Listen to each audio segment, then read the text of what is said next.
Dje mora këtë dokument nga Prokuroria e Rrethit Vlorë, ku vihem në dieni se Drejtoria e Antiterrorit, pra në Drejtorisë së Përgjithshme të Policisë së Shtetit, ka bërë një kallëzim penal ndaj meje për veprën nxitja e urrejtjes dhe e grindjeve. Kjo vepër, sipas legjislacionit shqiptar, dënohet me 2 deri në 10 vjet burg. Po për çfarë më akuzon konkretisht Drejtoria e Antiterrorit shqiptar? Dokumenti thotë që unë e kam konsumuar këtë vepër penale nga tetori deri në dhjetor i këtij viti, domethënë këto 2 muajt e fundit. Dhe veprat penale janë disa postime që kam bërë në Facebook. 3 më pikantet janë reagimi im ndaj jashpër, ndaj vizitës së politikanëve dhe nënshkrimit të asaj paqavurje që nënshkruan atje si grupim i politikanëve shqiptar alat Izraelit. Reagimi i dytë është reagimi im i ashpër ndaj gazetarëve që shkuan në Izrael, i bën praktikisht qoka e Izraelit, u bën praktikisht pjesë e makinerisë propagandistike të shtetit Izraelit, duke zvogëluar kështu genocidin dhe duke justifikuar atë. Dhe e treta është reagimi im për përdorimin e termit islamik për të shenjuar muslimanët, gjë që e kam bërë në një postim si reagim ndaj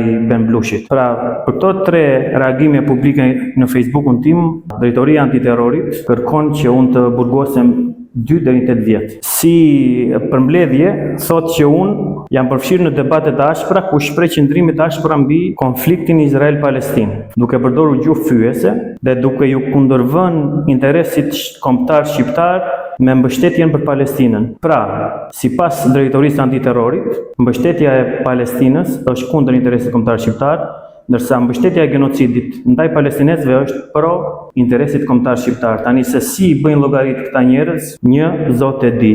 Një fakt jashtëzakonisht interesant është që Drejtoria e Antiterrorit thotë që unë shpreh hapur mbështetje për Palestinën dhe kam publikuar një sër postime dhe komente gjatë periudhës tetor-dhjetor 2025. Pra këto 2 muajt e fundit që përkon eksaktësisht me kallëzimin penal që unë kam bërë për kriminalin e luftës, kryerabinin e Shqipërisë, Joel Kaplan në SPAK. Pas atij kallëzimi, ka filluar direkt monitorimi i postimeve të mia në Facebook, që mund shihet qartë se çfarë motivacioni ka ky kallëzim paqavure.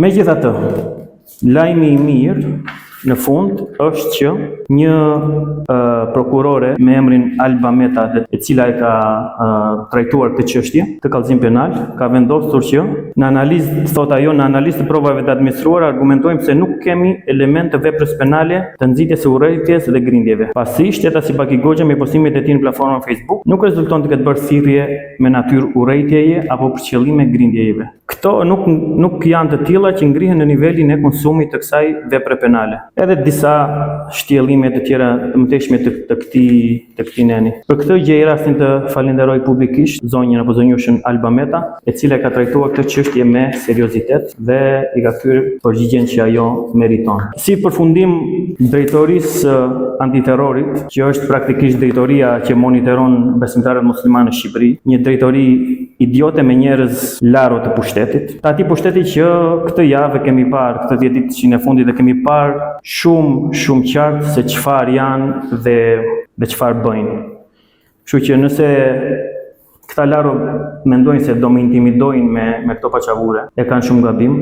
Thjesht i hedhin benzinë zjarrit, thjesht mua më japin forcë të vazhdoj më tej me këtë rrugë që kam nisur.